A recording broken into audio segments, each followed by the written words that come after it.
Oftentimes we think we just like something because we just like it, but of course it's always informed by cultural histories and contexts and aspirations. My name is Ilana Harris-Babou, and I work in video and sculpture and installation. A lot of my ideas circle around the word taste. Taste literally as this sort of physical or sensory experience, but also taste as this set of opinions and attractions and things that we have. I often kind of gravitate towards, in my videos, mimicking these spaces where taste is sort of enacted or formed. Beauty tutorials, cooking shows, or home improvement television, seemingly cohesive worlds where everything makes sense. There's a host. It's surrounded by objects that sort of shape her identity just as much as she shapes them.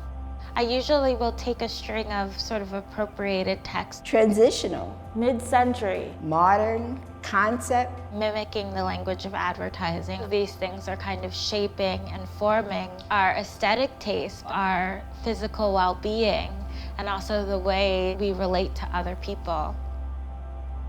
I started making the ceramics mostly as the props and for the sets in my videos, and then they started to kind of take on a life of their own. Ceramicists could be put off by the fact that I'm using sort of pre-mixed glazes, like right out of the container.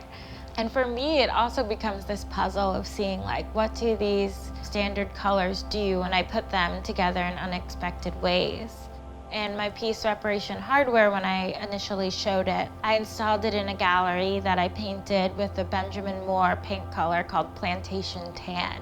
It was from a whole plantation line of pigments. What I thought was so kind of resonant about that was the ways, the kind of subtle ways that things become normalized or histories become normalized. And not only do they become normalized, they become romanticized. I remember I really like to watch dachshunds online and I was looking around for gold jewelry, and then I got an ad with a dachshund wearing a gold necklace. And I was like, oh, this is made for me. It's made for me, but it's also making me. And so that reciprocal back and forth always comes to play in my practice.